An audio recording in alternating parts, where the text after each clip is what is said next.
Assalamualaikum warahmatullahi wabarakatuh. Bismillahirrahmanirrahim. Alhamdulillahirabbil alamin. Wa sallallahu ala sayyidina Muhammadin wa ala alihi wa sahbihi ajma'in. Subhanaka la ilma lana illa ma 'allamtana innaka antal alimul hakim.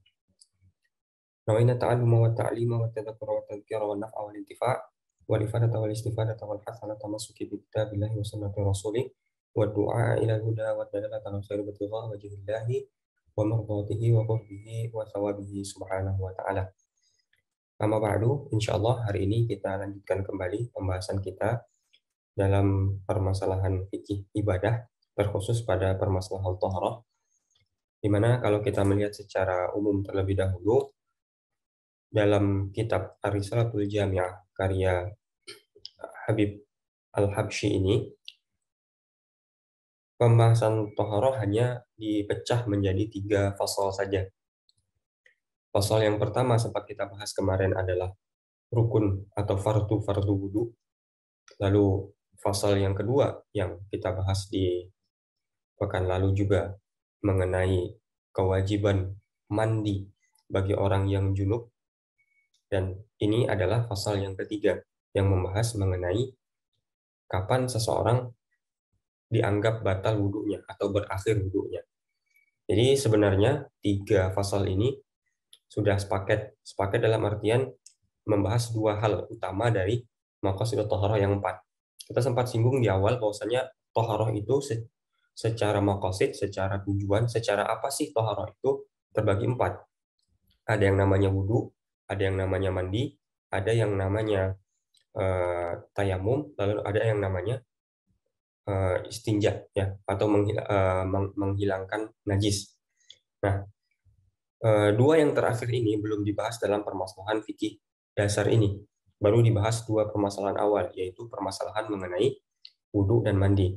Dalam permasalahan wudu dari 3 fasal ini, 2 yang dijelaskan yaitu rukun wudu dan yang membatalkan wudu.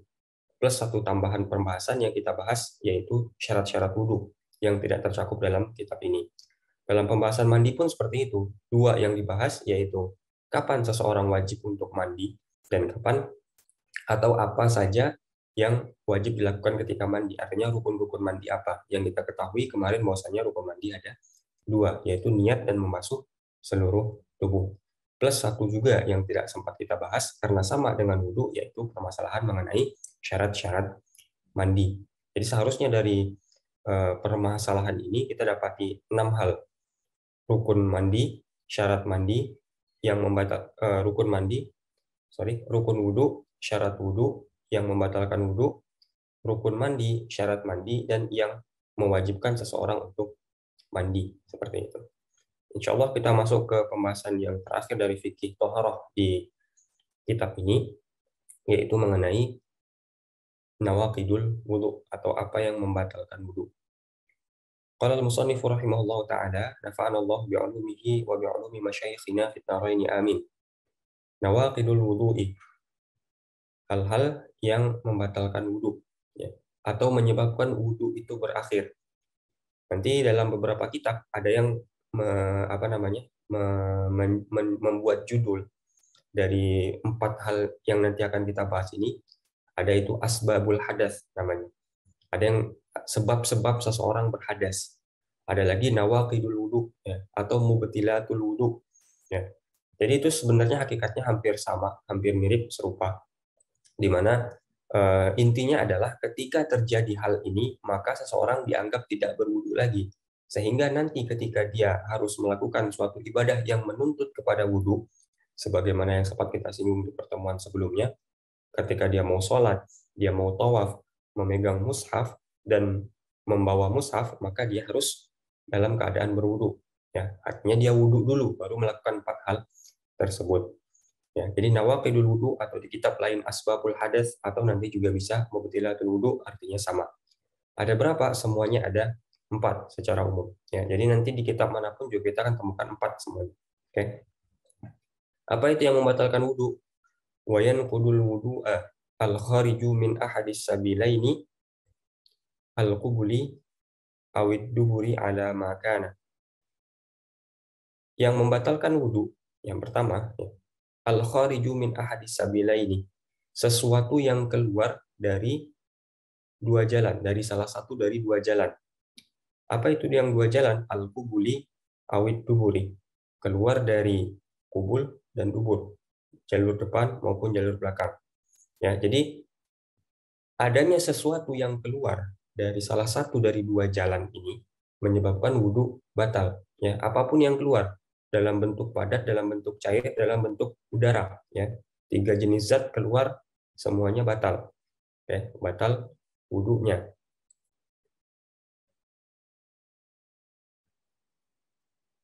Tetapi dikecualikan dari yang pertama ini apa? Yaitu mani. Jadi kalau mani yang keluar itu tidak membatalkan wudhu. Tapi kita harus tahu dulu mani itu yang seperti apa. Mani itu dia memiliki salah satu dari tiga ciri-ciri. Kalau ditemukan salah satu ciri-cirinya maka disebut mani. Oke, yang pertama ciri-cirinya itu at-taladzuz. Ketika keluar itu eh, sedikit membuat ada rasa enak ketika keluar, gitu. Ada sedikit rasa menyenangkan ketika keluar. Itu ciri yang pertama. Yang kedua tadafuk. Tadafuk itu artinya keluar dengan cara agak menyembur, gitu ya, agak kuat semburannya. Dan yang ketiga dia punya bau yang khas, ya. Kalau dalam kitab-kitab fikih biasanya rihul ajin biasanya. Ya, ada bau yang khas yang keluar dari sperma itu atau mani itu.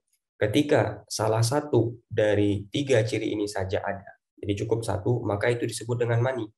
Tetapi kalau ketiga-tiganya tidak ada, maka itu tidak disebut dengan mani. Oke. Nah, mani ini ketika keluar, dia tidak membatalkan wudhu. Artinya dia tetap masih dalam keadaan wudhu, tapi dia harus mandi. Artinya dia berhadas besar, tapi tidak berhadas kecil. Oke. Jadi ilustrasinya, misalkan ada orang yang dalam keadaan gimana ya, kita mencontohkan keluar mani begitu saja. Anggaplah ada orang sedang duduk, misalkan seperti itu. Ya, duduk, tertidur. Ya, nanti kan kita bahas kalau duduk dalam keadaan tertidur dengan syaratnya itu kan tidak membatalkan wudhu. Ternyata dia mimpi, akhirnya keluar air mani. Terbangun dia, apakah batal wudhunya? Tidak batal wudhunya. Yang keluar mani itu tidak membatalkan wudhu, dia duduk dalam keadaan, dia tidur dalam keadaan duduk itu tidak membatalkan wudhu, nanti dengan syarat-syaratnya. Nah, ketika itu, dia wajib mandi, tidak wajib wudhu. Artinya dia mandi udah selesai, nggak perlu wudhu lagi. Oke. Nah, sekarang kan nanti timbul pertanyaan, lalu untuk apa wudhunya? Kalau seandainya dia juga harus mandi, gitu kan? Dia mau pegang Quran, nggak bisa, gitu kan? Meskipun dia berwudhu saat itu nggak bisa, karena dia berhadas besar. Mau melakukan sholat juga nggak bisa, berhadas besar dia. Mau melakukan tawaf juga nggak bisa. Lalu untuk apa wudhunya? Nah, wudhunya nanti salah satunya seperti masih ada gunanya. Seperti misalkan kalau eh, ta'lib tolak misalkan, ya. Kalau wudhumu batal, maka kamu aku tolak, misalkan seperti itu. Nah, berarti kan dia tidak boleh membatalkan wudhu kalau tidak mau ditolak seperti itu. Ya, jadi sebenarnya kalau dicari ada saja faedahnya atau gunanya, atau bisa digunakan juga itu wudhu meskipun harus mandi. Ya, jadi yang pertama itu yang membatalkan wudhu adalah keluarnya sesuatu dari zat apapun, padat, cair maupun gas dari salah satu dari dua jalan, ya, ke bagian luar al-qubuli awid duburi, ada makan, kecuali mani. Karena mani tidak membatalkan wudhu tapi mewajibkan mandi, ya. Jadi dia sudah mewajibkan yang lebih besar daripada wudhu, maka dia cukup untuk dengan mandi, tidak perlu wudhu seperti itu, ya. Hukum lain yang berkaitan dengan mani apa? Mani itu tidak najis. Berbeda dengan cairan lain yang keluar dari kemaluan selain mani, hukumnya najis semua. Jadi selain mani, ya selain mani itu najis dan membatalkan wudhu, tapi tidak mewajibkan mandi. Tetapi untuk mani, dia itu tidak najis tapi mewajibkan mandi. Oke. Jadi nanti kalau seandainya ada seseorang yang tertidur, lalu tiba-tiba bangun tidur, celananya basah seperti itu. Nah, dia ragu, ini mani atau misalkan madhi, ya. Mani atau madhi misalkan seperti itu, ya. Madhi itu apa? Madhi itu semacam cairan juga yang keluar ketika syahwat bergejolak tapi tidak memiliki 3 syarat-syarat mani. Nah, ketika keluar maka boleh memilih ya. Jadi kita boleh memilih ini mani atau madhi gitu. Jadi kita bingung kan ini mani atau madhi. Kita boleh memilih, oh saya yakin ini mani, oh saya yakin ini madhi, boleh. Tetapi masing-masing punya konsekuensi. Kalau kita memilih ini mani bagaimana? Ya berarti kita harus mandi wajib untuk sholat, wudhu kita nggak batal, dan itu nggak najis, artinya celananya nggak bernajis, misalkan seperti itu.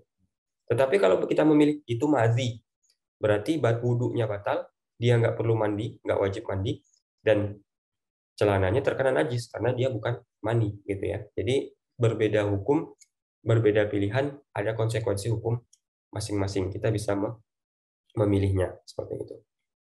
Yang kedua, wayan kudul wudu'a zawalul aqli binaumin aw ghairihi illa nauma mumakkinin maq'adatahu minal ardi. Yang membatalkan wudhu yang kedua apa? Hilang akal. Oke. Hilangnya akal karena 4 penyebab. Yang pertama, penyebabnya adalah an-naum, karena tidur. Orang kalau sudah tidur kan akalnya sudah hilang, ya. Hilang akal dalam arti akalnya tidak berfungsi saat itu.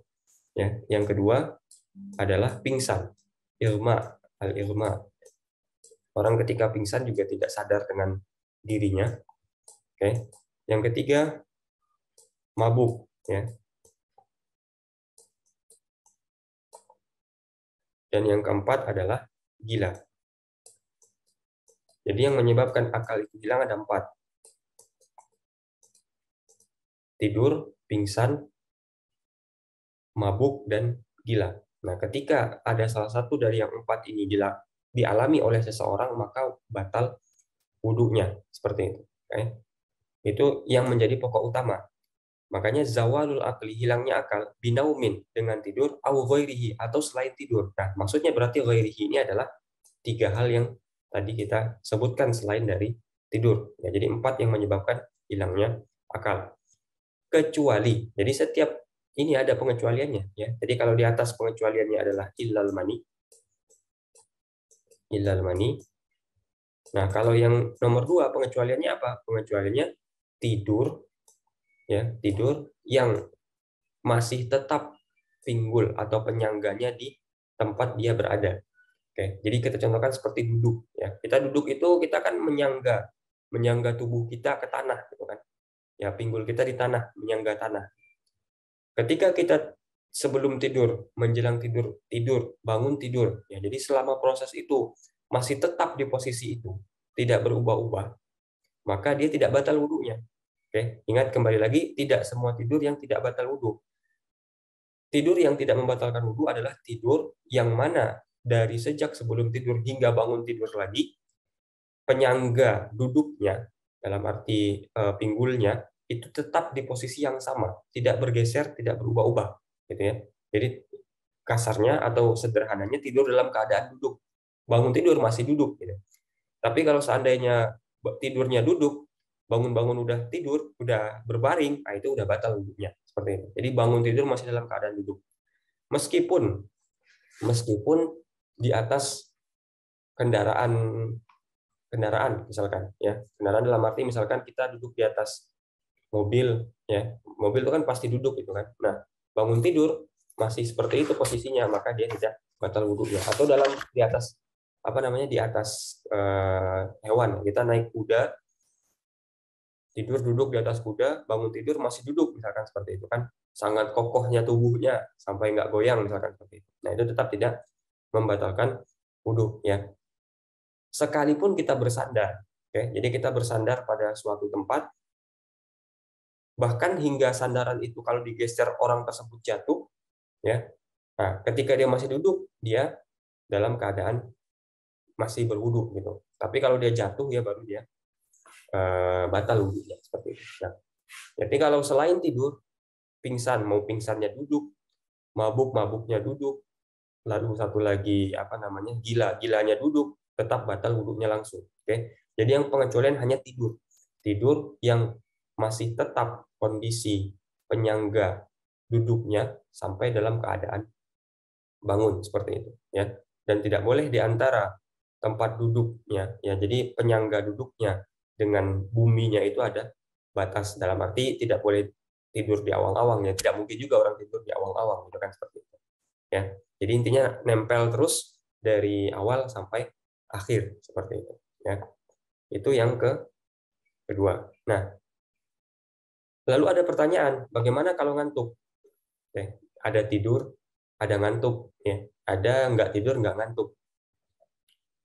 Pertanyaannya, kita harus memahami dulu yang dimaksud dengan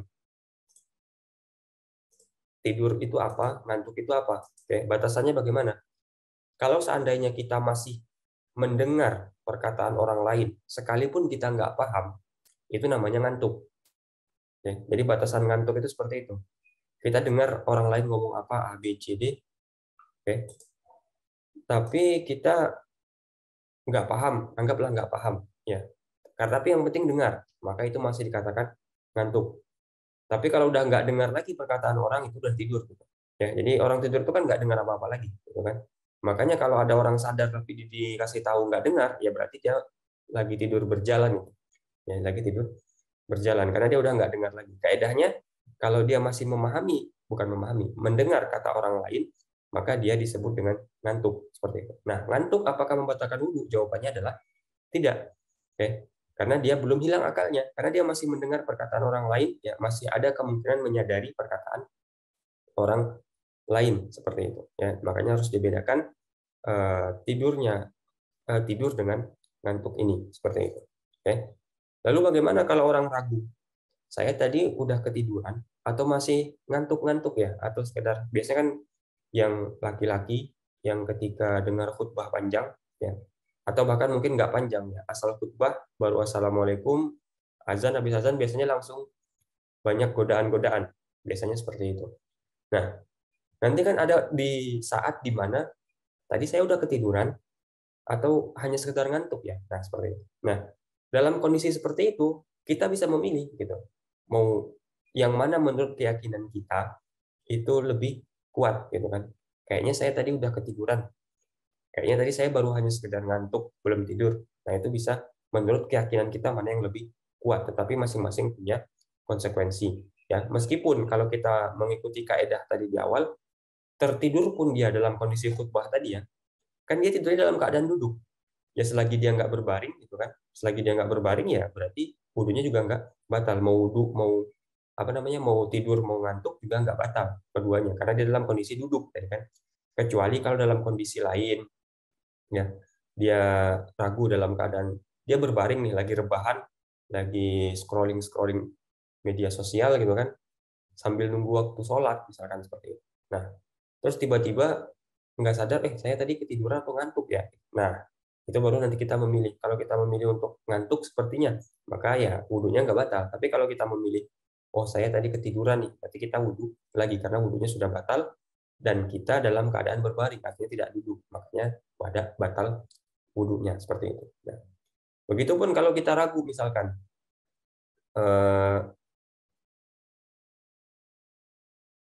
apakah saya tadi tidurnya duduk selamanya, artinya nggak berubah-ubah, atau tadi saya sempat berbaring terus bangun terus bagaimana lagi. Nah, itu sama ya kondisinya. Itu dalam kondisi yang meragukan seperti itu kita bisa memilih, dan sebaiknya dan bukan yang sebaiknya, dan yang paling utama ya memang kita tidak hilangkan status wudhu kita dengan keraguan.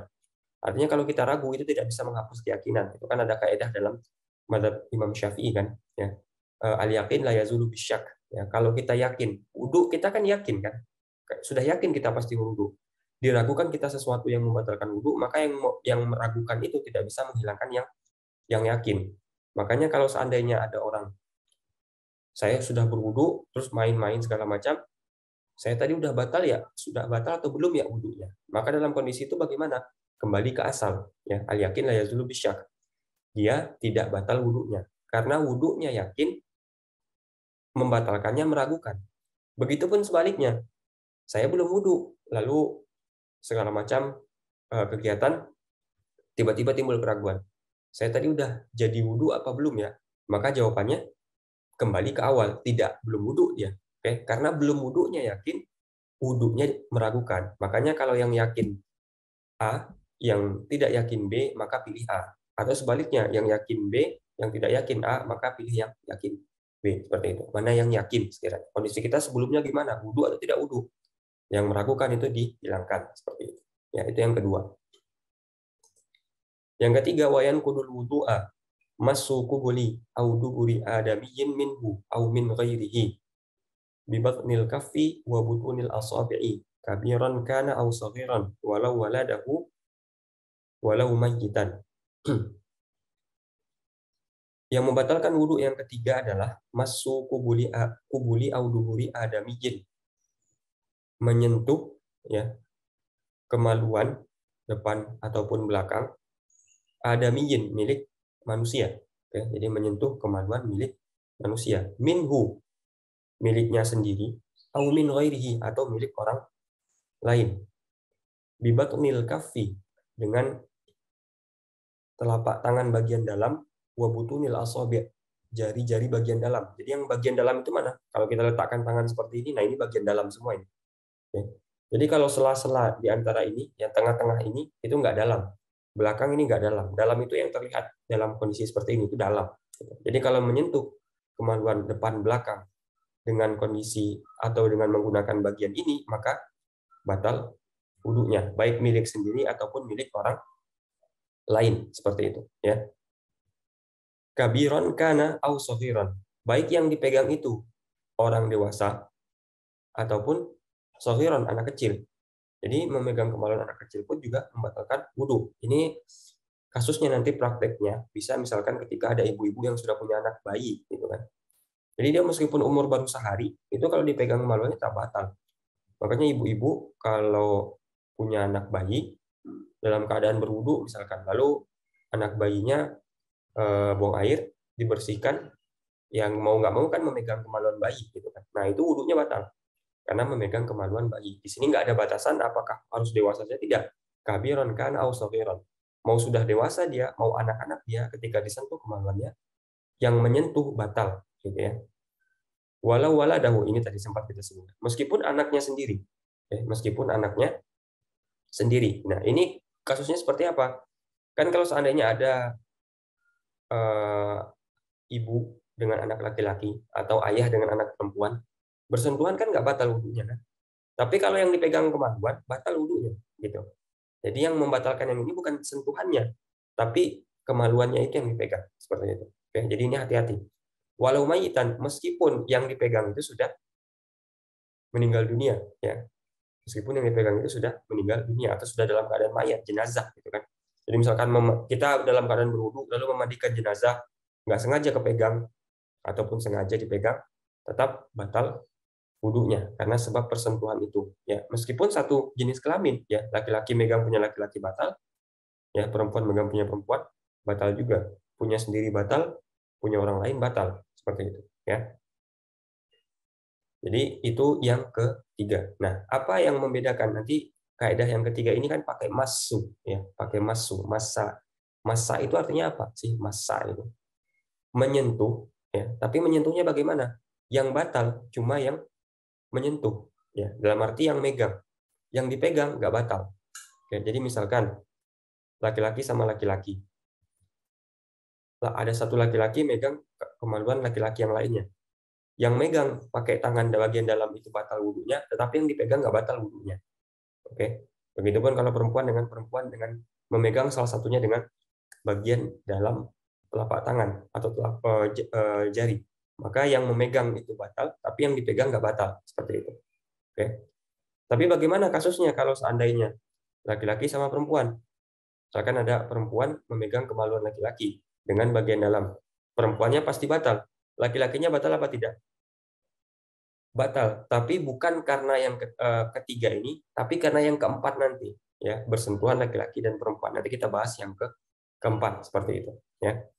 Jadi yang ketiga adalah menyentuh kemaluan anak Adam, ya, mau dia milik sendiri atau milik orang lain, mau dengan orang yang dewasa ataupun anak-anak, bayi umur 1 hari pun, ya, meskipun anaknya sendiri, meskipun sudah meninggal dunia, dan syaratnya disentuh dengan bibat milkafi, dengan bagian dalam telapak tangan, wa butunil asabi' bagian dalam jari seperti itu. Oke. Ini juga tidak membedakan antara, maksudnya apa? Kalau seandainya tangan yang mendekatkan diri ke kemaluan, misalkan, batal wudhunya si pemegang. Atau kemaluan yang mendekatkan diri, yang nempelin ke tangan, yang megang, yang tangannya itu tetap batal wudhunya seperti itu. Jadi tidak membedakan antara sengaja nggak sengaja, dalam arti misalkan ada orang sengaja main-main kemaluannya didekatkan ke tangan orang misalkan seperti itu. Nah, yang kena tangannya tadi tetap batal wudhunya. Apalagi kalau yang tangan yang memegang kemaluan memang mencari kemaluan itu seperti itu. Makanya itu membatalkan wudhu seperti itu. Yang terakhir, wayan kudul wudu'a, yang membatalkan wudhu, iltiqa'u basyaratai rajulin wa mra'atin kabiraini ajnabiyaini bila ha'ilin illa dhufran au sya'ran au sinnan fala yanqudul wudu'a. Yang membatalkan wudhu yang keempat apa? Bertemunya. Nah, ini iltiqa artinya lams, ya. Iltiqa artinya lams. Lams itu artinya apa? Menyentuh. Jadi lams, ya, mas itu sama dengan lams. Bedanya apa? Kalau mas yang megang batal, yang dipegang nggak batal. Kalau lams yang megang batal, yang dipegang juga batal. Nah, mas ini kaidahnya kena di nomor 3. Lams ini kaidahnya kena di nomor 4 ini. Seperti ini. Oke, jadi bertemu kulit, basyarah itu kulit, ya, kulit dengan kulit. Artinya kalau tidak kulit dengan kulit, apakah batal? Tidak. Contoh, laki-laki megang lengannya perempuan yang pakai baju, gitu kan. Berarti kan dia megang baju dengan kulit, nggak batal. Atau laki-laki pakai sarung tangan, perempuannya nggak pakai sarung tangan, salaman. Apakah batal? Tidak batal. Kenapa? Karena tidak kulit dengan kulit. Yang membatalkan adalah ketemu kulit dengan kulit, seperti itu. Oke. Lalu rajulin wa mra'atin, harus laki-laki dan perempuan. Kalau laki-laki menyentuh laki-laki, perempuan menyentuh perempuan, itu tidak batal. Kecuali yang disentuh itu adalah kemaluan, baru batal. Tapi batalnya bukan karena yang keempat, tapi karena yang ketiga tadi, seperti itu. Oke. Kabira ini keduanya sudah dewasa. Oke. Jadi kalau laki-laki megang anak kecil perempuan, atau perempuan megang anak laki-laki kecil, apakah batal wudhunya? Tidak batal wudhunya, kecuali yang disentuh adalah kemaluan.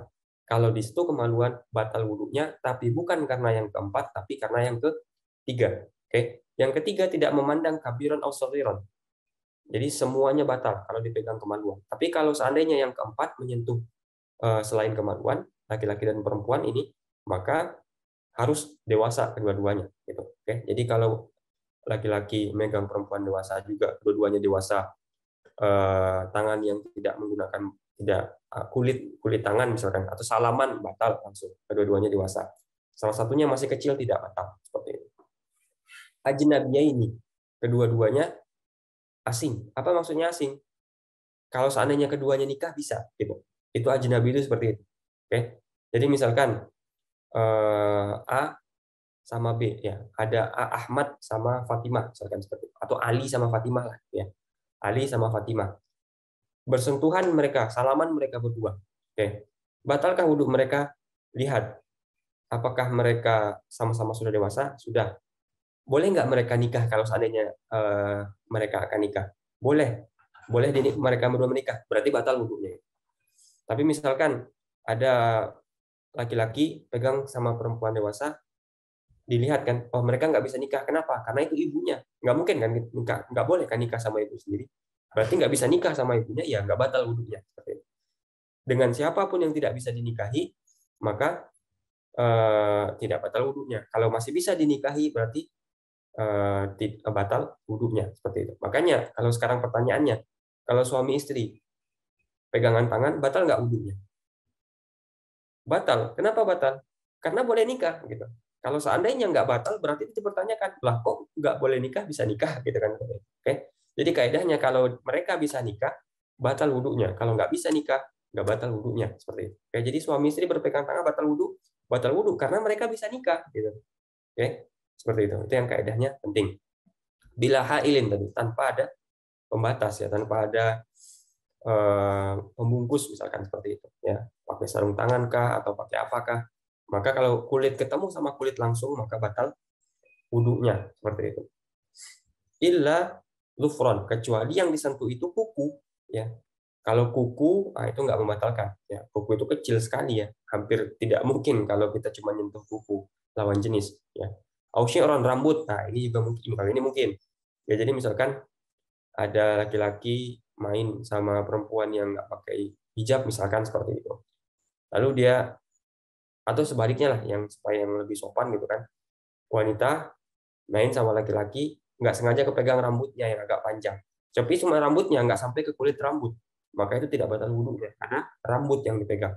Oke, ausinan ataupun gigi ya, kalau yang disentuh itu gigi, itu juga tidak membatalkan wudhu seperti itu. Oke, jadi bersentuhan laki-laki perempuan yang sudah sama-sama dewasa dan keduanya ajnabi itu membatalkan wudhu, kecuali yang disentuh ya itu adalah kuku, rambut, atau gigi. Maka ketika yang disentuh salah satu dari yang tiga tidak batal wudhunya. Falayan kudul wudhu'a, tidak batal wudhunya seperti itu. Oke. Nah, terus sedikit catatan juga mengenai kabir ini. Ini ada kabira ini. Yang dikatakan kabir itu sepertinya apa sih gitu? Apa sih yang kabir dewasa itu? Kabir di sini bukan balik ya. Bedakan antara kabir sama balik yang di sini. Kabir ini ketika dia sudah musnahi, sudah punya syahwat. Oke. Kadang kan orang itu balik belum, tapi syahwatnya sudah ada, gitu kan? Sudah punya syahwat. Oke. Jadi di sini bukan balik ya, tapi yang bersyahwat. Jadi orang yang kecil sekalipun, anak kecil, kalau dia sudah memiliki syahwat, maka disentuhnya batal. Ya, jadi kabir bukan balik, tapi mustahi, orang yang sudah memiliki syahwat, gitu ya. Jadi asal dia punya syahwat, maka ketika itu dia sudah dianggap kabir, sudah dianggap dewasa, gitu. Bukan balik. Ya, balik itu beda lagi cerita kasusnya seperti itu. Ya. Lalu bagaimana misalkan, ya, misalkan ada potongan tangan, misalkan seperti itu, ya, tangan terpotong, kita tahu itu punya, oh ini punya laki-laki, ada perempuan yang datang, oh itu tangan laki-laki itu berotot misalkan, putus, tangan putus di jalan, batal nggak wudhunya kalau dia sentuh seperti itu. Nah, itu termasuk sesuatu yang dikecualikan juga dari ini. Artinya kalau sudah terputus dia tidak batal wudhunya, ya. Kecuali kalau yang terputus itu kemaluan, itu beda lagi hukumnya. Jadi kalau ada kemaluan terputus, misalkan seperti itu, dipegang di jalan, mau laki-laki yang megang mau perempuan yang megang, itu batal wudhunya. Tapi kalau tangan, dan tahu kita itu tangan laki-laki, ya, berbulu, kekar, ada perempuan megang, batal wudhunya. Begitupun kalau tidak batal wudhunya, tidak batal wudhunya.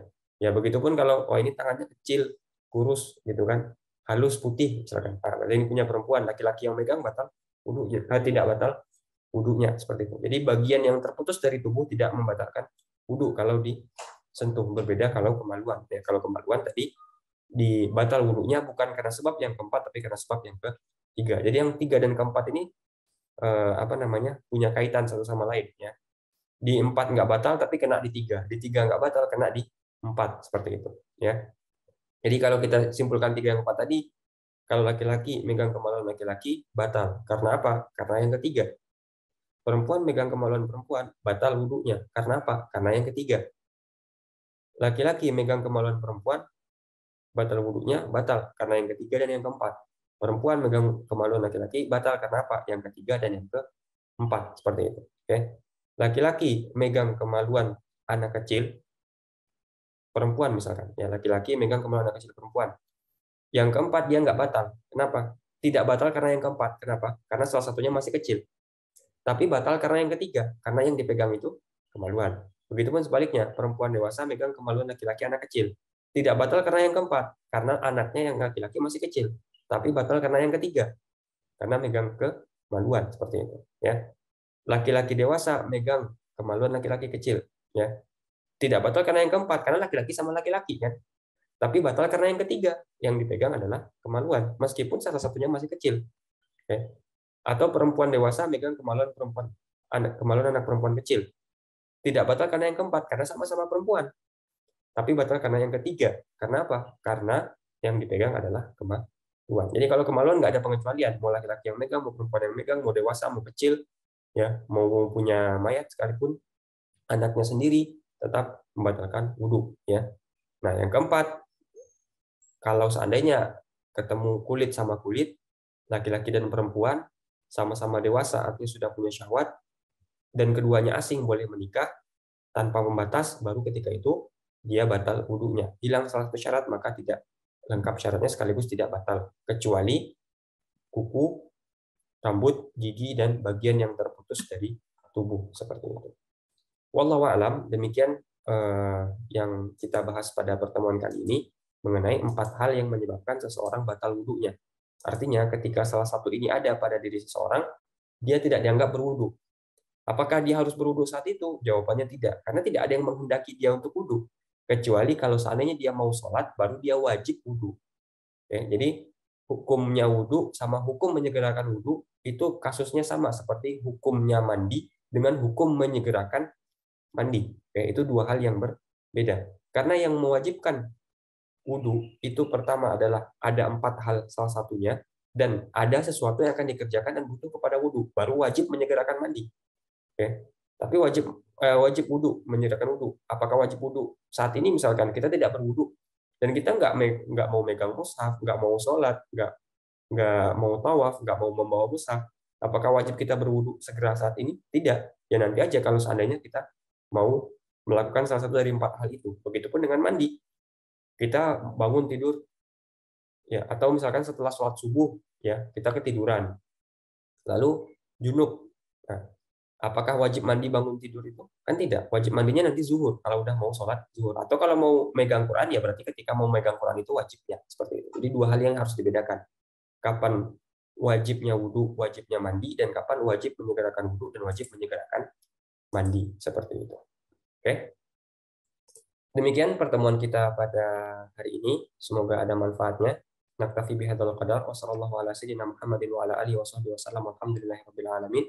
Akhirul kalam, wabillahi taufiq wal hidayah. Assalamualaikum warahmatullahi wabarakatuh.